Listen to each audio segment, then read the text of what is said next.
merci de votre accueil. Évidemment, la succession d'Antoine Sfer est particulièrement difficile compte tenu de son talent. Donc, je vais vous demander un peu d'indulgence. De la tolérance, tiens, justement, c'est le bon mot. Le monde se réinvente grâce au numérique. Nous voici engagés dans la troisième révolution industrielle, dont la crise n'est que le premier visage. Pour essayer de comprendre ce qui se passe aujourd'hui, je vous propose de faire un retour vers la fin du XIXe siècle, puisque c'est la dernière fois que nous avons été confrontés à une révolution industrielle. Nous sommes en 1889, la France est engluée dans une crise totale. Pour avoir une idée approchante du climat de l'époque, il faut imaginer la conjonction simultanée de la faillite de Lehman Brothers, de celle de Natixis, du tsunami, du 21 avril 2002, de la crise de la dette, de l'invasion commerciale chinoise et de quelques gros scandales politiques, tout ça à la fois. Le Lehman Brothers de l'époque, c'est le comptoir d'escompte, qui est une banque française, et qui fait une faillite brutale malgré le soutien massif de la Banque de France. Le Natixis de 1889, c'est le scandale de Panama, qui non seulement ruine plusieurs dizaines de milliers de petits souscripteurs, mais révèle en plus une escroquerie en bande organisée géante. Plus de 100 députés sont corrompus. L'équivalent du tsunami, c'est un coup de grisou à Saint-Étienne qui ensevelit plus de 200 mineurs. C'est la catastrophe minière la plus meurtrière de l'histoire. Le 21 avril de l'époque, c'est l'élection triomphale du général Boulanger, qui est l'équivalent de Le Pen. La dette publique pèse 2 fois plus lourd que celle d'aujourd'hui. Sur le plan économique, l'épouvantail de l'époque n'est pas chinois, mais américain, qui est en train de nous envahir avec ses produits low cost. Sur le plan technologique, nous avons raté la révolution de la vapeur. Nous avons raté la mécanisation agricole et le début de la révolution de l'électricité. Notre compétitivité s'effondre. Les gens appellent leur propre époque la Grande Dépression. L'avenir est bouché. On parle de société bloquée. Pourtant, 1889, c'est aussi l'année de la Tour Eiffel, de l'électricité, du téléphone, de la photographie, du cinéma, de la métallurgie fine, de la chimie fine. Et l'effervescence de l'innovation est telle qu'elle porte à elle seule la France à l'apogée de sa prospérité en 1900. En seulement 10 ans, la France vit sa belle époque et est au sommet de son rayonnement dans le monde. Cette tranche d'histoire nous rappelle qu'on peut avoir un retard qui paraît irrattrapable et devenir quand même en 10 ans leader mondial dans les secteurs clés, malgré une société bloquée et malgré un État contre-productif. On peut être au fond de la dépression et voir la société se réenchanter en 10 ans. Bref, on peut dire que nous avons une formidable capacité de rebond. Nous n'avons pas de Microsoft, nous n'avons pas de Google, mais la révolution du numérique ne fait que commencer. Alors vous allez me dire, le problème c'est qu'on ne voit pas les débuts des prémices de cette révolution industrielle. En fait, nos arrière-grands-parents n'ont pas vu leur révolution industrielle non plus, pour plusieurs raisons. D'abord, une révolution industrielle commence par des mauvaises nouvelles. Le chemin de fer ou la marine à vapeur provoquent la mondialisation. La machine à vapeur détruit les ateliers au profit des usines. Chaque machine à coudre détruit l'emploi de 85 couturières. L'innovation est imprévisible. Personne n'imagine que la mécanisation du textile va se marier avec notre savoir-faire dans le luxe pour donner naissance à un nouveau grand secteur, celui de la mode. L'innovation est incompréhensible.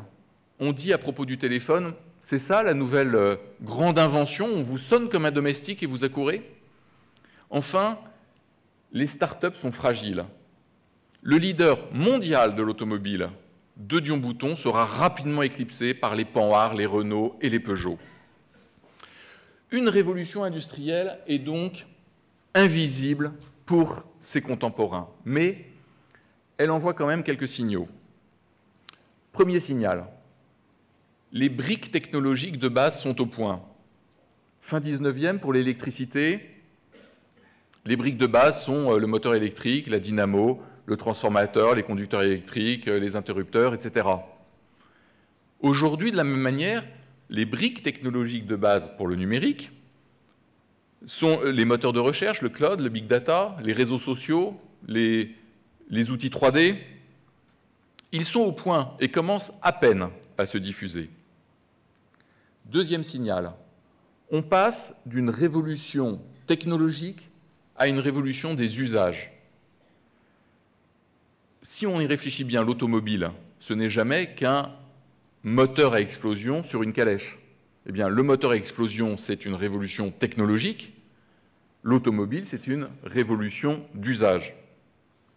De la même manière aujourd'hui, lorsque les nounous de la société O2 vont chercher un enfant à l'école, elles flashent un code barre sur le cartable, ce qui envoie automatiquement un SMS pour rassurer les parents. Voilà un petit exemple d'une innovation d'usage, mais qui est déjà à l'origine de la création de centaines d'emplois.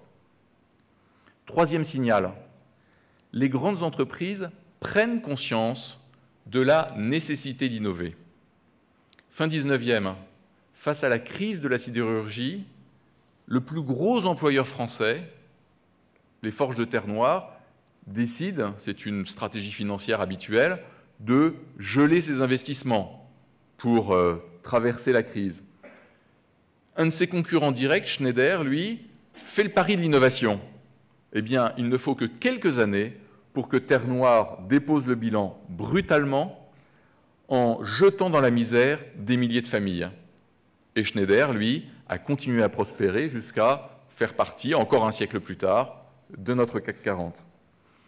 De la même manière aujourd'hui, on a vu face à l'appareil photo numérique, Kodak, qui lui a conservé une stratégie traditionnelle, déposé le bilan il y a quelques mois, alors que son concurrent direct, Fujifilm, qui lui a réinventé ses métiers et a fait le pari de l'innovation, continuait à prospérer.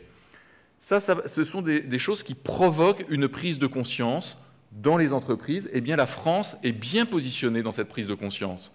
La preuve, c'est que 2/3 de nos grandes entreprises, aujourd'hui, ont déjà créé une direction de l'innovation. Mieux, grâce à ces grandes entreprises, aujourd'hui, la France fait partie du top 3 de l'innovation mondiale.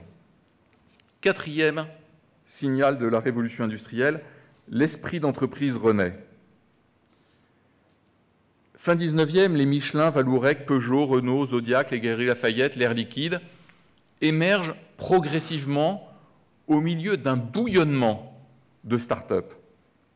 Aujourd'hui, dans le palmarès des entreprises qui ont la plus forte croissance dans le monde, sans surprise, la Californie arrive numéro 1, avec 101 entreprises dans ce palmarès. Mais elle est talonnée par la France avec 90 entreprises, loin devant le Royaume-Uni avec 74 entreprises et l'Allemagne avec 24 entreprises. Voilà 4 signaux de la révolution industrielle en cours. Alors, vous allez dire, admettons que cette révolution industrielle ait commencé. Mais combien de temps faudra-t-il encore attendre pour voir arriver une nouvelle belle époque? En 1889, il nous a fallu attendre 10 ans. Pouvons-nous faire mieux aujourd'hui? Eh bien, je pense que oui, et voilà pourquoi. Tout se modernise. Avant, nous avions des fax, maintenant nous avons le mail. Avant, nous avions des téléphones, maintenant des smartphones. Avant, les enfants regardaient la télévision, maintenant ils regardent YouTube. Nous n'achetons plus nos livres ou nos billets d'avion comme avant. Nous ne travaillons plus comme avant. En fait, nous ne faisons plus rien comme avant. Presque plus rien, sauf une chose. Nous faisons toujours de la politique comme avant. Pourtant, nous ne sommes plus au temps de l'ORTF et des téléspectateurs passifs, mais de la communication interactive. Nous ne sommes plus au temps de la monarchie d'État, mais des réseaux sociaux. Il est temps de réinventer notre manière de faire de la politique. Les réseaux sociaux donnent aux citoyens un nouveau pouvoir démocratique. On en a vu une preuve éclatante avec le printemps arabe. Mais ce pouvoir politique est pour l'instant surtout contestataire. Il nous reste à inventer un pouvoir de reconstruction collective.